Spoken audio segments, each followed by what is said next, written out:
Hey folks, this is Rhykker with your ultimate guide to Diablo 4 Season 9. If you got any questions about Season 9, what's the fastest way to level, what's the season theme, how do you farm up the season theme, this video should answer everything. I'm recording this on day 2 of the season. I'm comfortably in Torment 4 difficulty. I've maxed out all the seasonal powers that I want to use. I've completed my seasonal reputation track. I've crafted my seasonal gems, and I'll explain what all of that is, of course. And none of this is a brag. I'm not a pro player. I was able to put 19 hours of game time into this, and basically, I want you guys to be able to do what I did in less than 19 hours, not repeat the mistakes that I made. So this is the season of the sins of the Horadrim, and the theme is Horadric powers, which is basically build your own power. Along with this came huge improvements to the Nightmare Dungeon system that's a permanent addition to the game. We'll go over all that, but first we'll answer some of the first questions people are going to ask. First one is, what class should you play? I got a whole video covering that. Do check out that video, and stay tuned for a top 10 build video for Season 9 that should come up next week after we've had time to actually test out the builds on the live server. Another question people ask, you do not need to own Vessel of Hatred to play Season 9. Next question is, what's the fastest way to level? Alright, we'll answer all that, and we'll start by saying that the absolute fastest way remains doing the Vessel of Hatred campaign on normal difficulty. Most of your XP will come from quest completion, so there's no reason to do it on higher than normal difficulty. I mean, apart from fun, right? We're talking about efficiency though. So that is the absolute fastest. Otherwise, if you're not going to do that, then what's the next fastest thing that you can do? Well, let's walk through it here. We got our fresh character. You're going to load into the game, and the very first thing you're going to do is equip a pet. Your pet is going to go around and pick up stuff for you that's going to increase your efficiency right off the bat. You can do that right here from the wardrobe button. Click the pet, equip any pet you may have. Next thing you're going to want to do, in Kyovashad. If you're not in Kyovashad, you're going to go to Kyovashad. That's right here. You're going to head towards the northeast, and we're going to complete a very quick quest. It takes no effort at all, barely an inconvenience, and it's going to give us some materials that we need to start crafting our first elixirs. This guy over here, talk to him. You can skip the dialogue. Then to complete the quest, you go over here, you bring up your emote wheel, and then you're going to, well, I don't have it here. I'm going to hit customize so I can bring up the cheer. Grab cheer, pop it there if you don't have it already, and you're going to cheer at these guys. And now you've completed the quest. You come back over to here, talk to this guy, and get your loot. The reason that you want the materials is to be able to craft elixirs, which you will begin doing once you hit level 10. Level 10 and onward, you always want to be under the effects of an elixir. Doesn't matter which elixir, all of the basic elixirs are going to grant 5% XP. And the advanced elixirs, which you'll start crafting once you hit level 50, grant 8% increased XP. Now, once you hit level 45, you will also start crafting incense. This is an additional 5% XP buff. So those are all the buffs that you want to have active in order to be maximizing your XP. As for exactly what activity you're going to do, you're going to want to start by doing the seasonal quest line. This one is in Karagar. So you're going to work on the seasonal quest line until you've acquired a specific seasonal power. You can see your seasonal powers over here. And what you're looking for is this here, Disintegrate. You're going to attach Disintegrate to any power that you're using, and then you're basically set. You'll also have this at that point. So apply the Thunderous Particle, that's the lightning infusion. And from then on, what you want to do is Helltide. Now, the reason we're going for this is because this is crazy damage at low level. This has it seems to have the best low level scaling. And in Helltide, we're going to be able to just mow down a whole lot of enemies very quickly. So, Helltide on normal difficulty. Technically, you might be able to crank it up, but start with normal difficulty. And what you want to be doing in Helltide is the Whispers. So, when we're talking about doing Helltide efficiently or efficient Helltide, we're talking about combining one activity with another. So Whispers and Helltide together. In Helltide, there will be the Blood Maiden to do. Typically comes up as a Whisper. Don't just sit and farm the Blood Maiden though, because sure, some items are going to drop, but it is actually not good XP. So we're going to demonstrate now this power. I should note though, I have leveled it up. So it's going to be a little bit weaker at base level, But I'm not even going to equip any other power. And we're going to see the power of this Horadric spell by itself. Creates this laser beam, again, that attaches, it tethers between you and the point on the ground, and it's just going to melt everything in its path. And as you get to places that are going to have a lot of density, you're going to see that's really going to start to ramp up as you just go through and watch them melt. You complete your whispers in the Helltide. If there are multiple Helltide zones that you have access to, because you have Vessel of Hatred, for instance, then you'll go complete your other whispers in the other Helltide zone as well. Now, quick note, again, if you have Vessel of Hatred, another thing that you're going to want to do is go to the Mercenary Den and grab your Mercenary. Grab 2 Mercenaries if you're playing solo. Grab at least your Reinforcement Mercenary if you're playing in a party. This is because you want to be leveling up your Mercenaries. I mean, Mercenaries are going to help you, yes, but you also want to level up your Mercenaries because you want to unlock their bartering ability. But you see, you can gamble a bunch of stuff basically for free. Pale marks are what you earn just by having a mercenary equipped, and once a day you get a free restock. Otherwise it costs you pale marks in order to restock. But this is a good source of just a variety of things. You can get materials, you can get aspects, you can get items that you're going to use. So what do you do once you've completed all of the whispers in a Helltide, and of course you've turned in all your cinders and opened the chests and everything? Well, at that point, either advance your seasonal quest line while you're waiting for the next Helltide to come up. If you are blocked there, then another thing to do is Tributes of Growth. Tributes of Growth, this is only a Vessel of Hatred thing, give you a lot of XP. There's a bunch of different kinds of tributes that you can get in the Undercity, but Tributes of Growth are the ones you would want to run for XP. So if you happen to have any of those, then you want to run them. Nightmare Sigils. If you have one that is going to give you, I don't happen to have one, but some of them have extra XP on them, then you would want to do Nightmare Dungeon Sigils that have XP on them. This is part of the new positive affixes. So Nightmare Dungeons have had a huge pass done on them.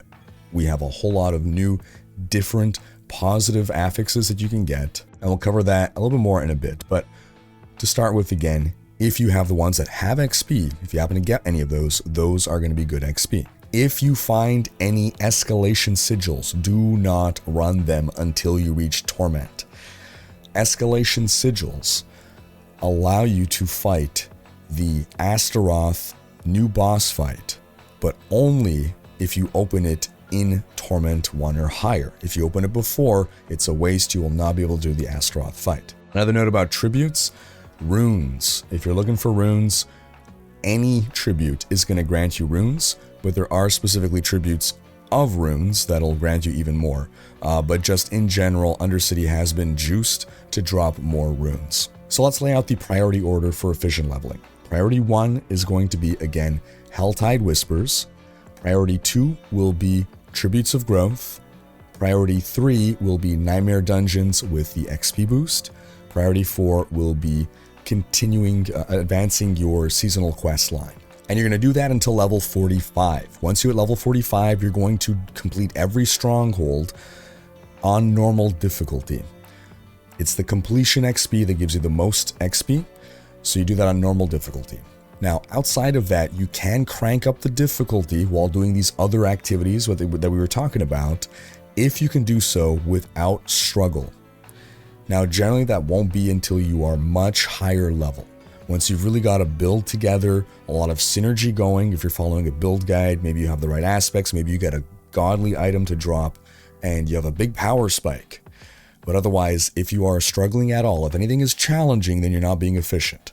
Again, for fun, do whatever you want, but if you're here to ask what's the fastest way to level, that's the fastest. Once you're at level 60, your priority is to unlock Torment 1 as soon as possible by doing a Pit Tier 10 that unlocks Torment 1 difficulty. If you're having some trouble, as soon as you hit level 60, you want to start gambling obols. Save up obols before then. Gamble obols, go to, again, the mercenary bartering. Just get max level gear at this point. Level 750, item power 750 gear. That should be a big power boost. Also make sure that you have your tempers on your gear. That's another big power boost. And that together should be able to get you to Torment 1. The reason you want to get to Torment 1 as quickly as possible is because in Torment 1, you are now at a point where you have access to everything in the game. Everything in the game can drop for you. At that point, you can follow along the season journey and go ahead and claim your rewards as you're doing so. If you're looking for things that are targeted to do on a path towards increased power. If you're wondering what to do with your Smoldering Ashes, well, we're in a position actually now where Smoldering Ashes are pretty well balanced. There's no clear do this, then that, then that. What you want to do is, depending on what activity you're doing and what you need, just respec and reallocate these however you want. If you're about to do the pit, definitely put Urn of Glyphs. If you're going to do Astaroth, right? If you're going to do the Escalating Nightmares, then definitely pump it here. If you're going to be gambling, pump the Purveyor of Curiosities. Also, gambling on higher torment is going to net you better gambling results. Be aware of that. All right, now let's dive into the season offerings, specifically with regards to our powers. What are they? How do they work? So, this is your interface. You are building a spell, basically. You're able to apply one of 5 infusions. This is basically the flavor. Is it going to be poison? Is it going to be lightning? Is it going to be fire? So that sets the element. Next, you're going to pick the actual power. You pick, again, one of 5 of these. So Disintegrate is what I'm suggesting for leveling 1 to 60. Thereafter, there's a number of good choices here. But the way these work is you allocate them to 1, 2, 3, 4, 5, 6. One of these slots right here. These correspond to your hotbar. So, if you put this on your right click, then this spell will activate when you use your right click ability. That said, it also has an internal cooldown. So even if you're able to spam your right click, this will only activate once every 5.3 seconds at max level. Then you have basically 3 modifiers called Arcana that you can apply. So these come in different rarities. You have your magic, you have your rare, and you have your legendary ones. And these are all going to do different things. And depending on what you want and how you want to build and customize your spell, you might have different options that you'll go for. Now, all of these things can be leveled up. The max rank on the infusions is 10, the max rank on the catalysts themselves is 20, and the rest is max rank 5. You're gaining these Horadric files here, basically by doing anything in the game. I do believe they drop mostly from elites. There was a bug where they weren't dropping in some circumstances. That's been hotfixed. There was also a bug where Arcana was not dropping nearly often enough on day 1 and some of day 2. They hotfixed that as well. So if you did play early on and you're wondering, why can't I get any Arcana? You will get Arcana now. And the best way to get the Arcana is from the Horadric Strongrooms. More on that in a bit, but we'll just finish rounding up the interface over here. So this here, the Horadric Focus, this is your reputation track. As you go along, you'll unlock the different quests, you'll get different things. Again, it's pretty easy and fast to fill up the reputation track, and there is at the end the infinite just keep cashing in for a reward, and it's got some good stuff in it, so you might as well. Now your Horadric Lapidary here, this is where you're going to craft your jewels. So I have 3 of them made now. These are really good. Just at a baseline, you can see what they do is they give you armor and all resist. So that by itself is already great, because normally either you're getting a skull for armor or some other gem for resists. This is a combination of the 2. Plus they also do additional powers. Some of them are very powerful, in fact. These are quite pricey to craft, however, in particular with regards to the gem fragments. So you don't want to just be crafting these willy-nilly. Definitely choose wisely, but do craft these because, again, they are very powerful. Now, where do you get the recipes to craft these? Well, again, in sort of the same place where you're going to find the Arcana, and that takes us back to Horadric Strongrooms. Alright, one last thing about our Horadric Lapidary before we leave here. You'll notice that there's, in addition to crafting jewels, the ability to craft Horadric knowledge. So once you have no more use for Horadric files because you've upgraded all your powers and you've crafted all your gems, this just becomes a dump in order to get our Horadric focus rank up. So it's just a nice way of, you know, we continue to gain those Horadric files. Well, what do we spend them on? You spend them on getting the additional rewards in your reputation track faster. Simple as that. So you're going to want to farm up, again, recipes for these gems, and you're going to want to farm up all your Arcana. You can see I don't have all of mine yet because most of my playtime was before the hotfix. But how do we get these? As we said, it's the Horadric Strongrooms, and some Nightmare dungeons are guaranteed Horadric Strongroom. You can see here the affix, Horadric Strongroom. This place will always contain a Horadric Strongroom. Otherwise, it is up to RNG. Every Nightmare dungeon has a chance to have a Horadric Strongroom. But let's do one with a guaranteed one right here so we can demonstrate. What is a Horadric Strongroom? It is effectively a mini dungeon inside your dungeon because, yo dog, I heard you like dungeons. Now, once you get somewhat close to the Strongroom, you're going to see a purple energy particle emanate from your character and head towards it. So I'm going to try to slow play this a bit to see if we can get it to pop up and demonstrate for that for y'all. Okay, here you go. Warning. A secret lies within the dungeon. So that warning will pop up first and foremost. Okay, did you see that? It's heading off to the west. It's heading to the west. So Fievel goes west here. We're heading on over. Where is it, boy? Where is it? Show us where to go. Up. And there it is. It pops up. Then you click. Oh, well. Overconfidence is a slow and insidious killer. You click that a few times. You're going to kill a few waves of monsters, or they're going to kill you, apparently. But once it's open, you can then enter it. Again, sometimes takes a few clicks. At that point, you're going to have choices to make. And depending on the difficulty you're playing on, well, okay, first off, again, there's another wave of monsters to kill. I forgot about that.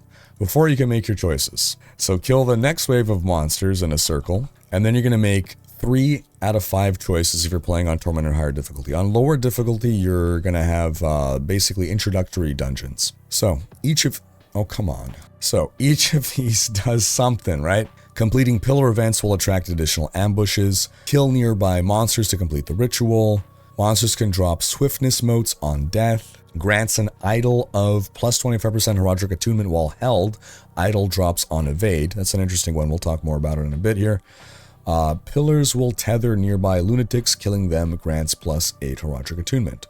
So all of this is going to basically alter how quickly you're able to complete the next stage. Now, what we've sort of noticed is that in practice, as long as you're on a good build and you're not punching above your pay grade, i.e. if you're playing on a difficulty that you can actually handle efficiently, your choices here don't really matter, and you might actually spend more time reading the text than you would save by optimizing your choices. Now, it's possible there's some meta here that we haven't discovered yet, but this one here, for instance, if we'll pop this just to demonstrate, it's going to make this thing appear on the ground. As long as we're holding it, we're going to get more attunement, but if we evade, we drop it on the ground. So it's, you know, it's interesting. Anyway, your objective here is to fill up this bar, and you have a certain amount of time to do it, and you kill monsters, and it fills the bar. And there's a whole bunch of different stuff going on in there. It can be quite chaotic. That's going to fill the bar faster or slower. So sacrifice altars just seem to spawn portals that spawn monsters. The closer you get to 6 stars, or whatever you want to call it, to filling up the bar, the more reward you get in the end is what it comes down to. But even if you do not complete everything, you're still going to get rewards, and you're still going to get the rewards that are perhaps most significant to you. Or one of the main reasons for doing these, which again is farming up those Arcana, and we spawn the boss at the very end. And once you take out the boss, you're going to see that he's going to drop a chest, and that chest is where you're going to get Arcana as well as recipes for your gems, your Horadric jewels. So one thing to bear in mind is the Arcana drop as items, and you can kind of easily miss them, so do be sure to not miss them when they drop here. So let's see. We got more Guardians that dropped. Okay, Tendrous Bundle. You see that blue item? That is not a blue item. That is a blue Arcana. So do pick it up. Don't miss it, as I'm sure many people have missed these. Tendrous Bundle. There we go, right there. Now, the other thing that you get by opening this chest is a buff that will persist for the rest of the Nightmare Dungeon, because if you want, you could still go ahead and complete that Nightmare Dungeon. Whether you should or should not is kind of up to you. You make the call. But if you're literally just looking to farm up your Arcana and your plans for the Horadric Jewels, you can just head through here and exit right away. Always check what buff you have, because maybe the buff will be one that you really care about. In my case, Horadric Files, I really don't care. I'm going to exit, and I'm going to just exit the dungeon altogether.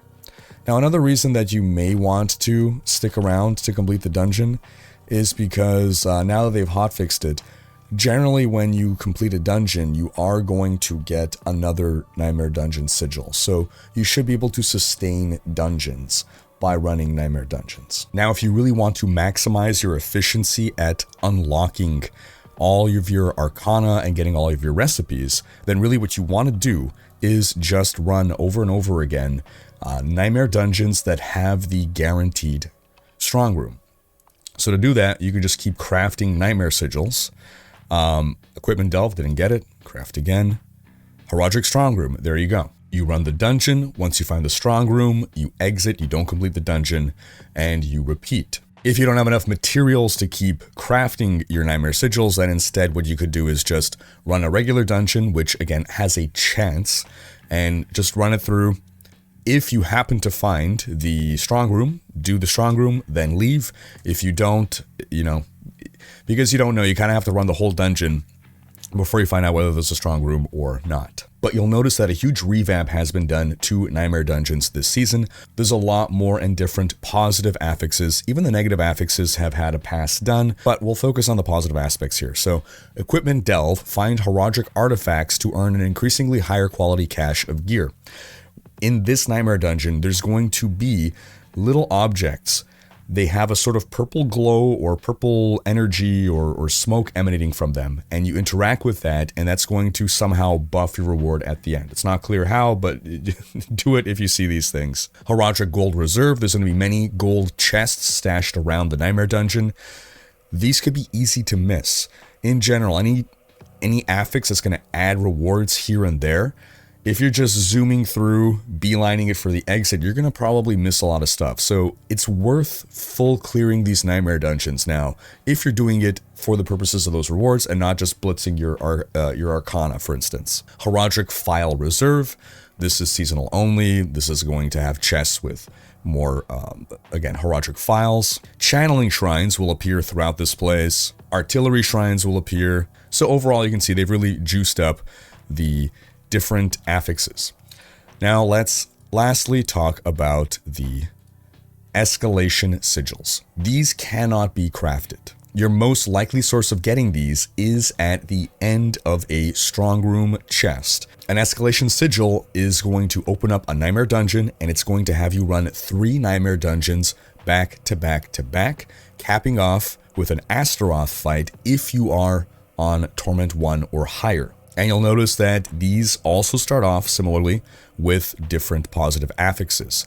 The catch here is, once you complete the first Nightmare Dungeon, then you're going to see right at the end a little pillar will appear that'll enable you to teleport instantly to the next Nightmare Dungeon, and it's going to be escalating in difficulty. It's going to be the equivalent of a few pit tiers, several pit tiers, higher in difficulty, and it's going to stack an extra set of affixes, both positive and negative, so that by the time you have reached the 3rd Nightmare Dungeon, you have 3 positive and 3 negative affixes. Because of the escalating danger, you may want to lower the difficulty by a notch if you aren't fully comfortable in the difficulty setting that you're in. Inside the dungeon, at any time, you can press M to bring up the map to see what affixes you currently have.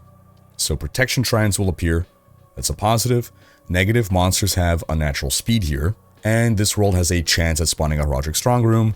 You'll just get that every time. Now, if you haven't played D4 in a while, Nightmare Dungeons have gone through a couple of reworks, but there are now like side areas that are optional, that are rewarding. In general, again, unless you are specifically just beelining to unlock your Arcana or recipes, it is worth full clearing, or efficiently full clearing, right? Like, don't just beeline for the boss, because you're actually going to miss out on a lot of the rewards inherent in the Nightmare Dungeons in the form of Obdicite. They're just generally a great source of Obdicite, as well as there's going to be like little side treasure rooms that you can optionally unlock. There might be like you have to find a key or go interact with something. They've done away with a lot of the objectives for completing the dungeon itself, and those objectives instead tend to now be to unlock optional side rooms, which is great changes. So we're getting to our first boss here. You're going to see once we defeat her and complete the dungeon, something is going to spawn by us. This right here, travel to the next dungeon. And we can see what the affixes will now be. Horadric Materials Reserve, Horadric Strongroom Guaranteed. Those are the two positive affixes. And the two negatives, Chilling Wind Elites and Undead Horde. So let's go right in. And we'll now, once we're inside, verify once again, bringing up the map with... M by default on computer. Many material chests have been stashed here. Again, you got to look around to find those. Will always contain a Horadric Strongroom. Those are the two positive affixes. It would be nice if they color-coded these here as well for quick reference.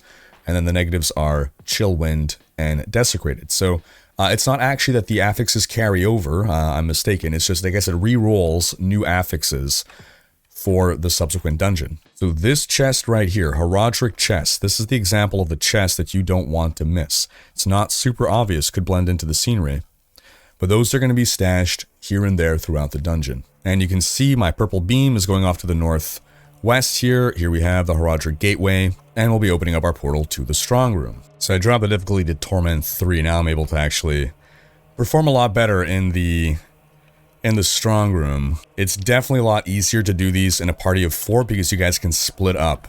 See, Amalgam of Gestation, that's one of the... oh, look at that. That's cool. So that was a legendary option that I had chosen right before the start of the Strong Room to make that thing trigger. And the neat thing about these is that if you complete everything sooner than the timer would expire, you instantly get the boss to spawn without having to wait out the rest of the timer. You can see I got 2 escalation sigils there, so it does seem that you're more likely to get escalation sigils if you get the full 6 rank. And you can see the buff that I got from the chest is you find 25% more gold.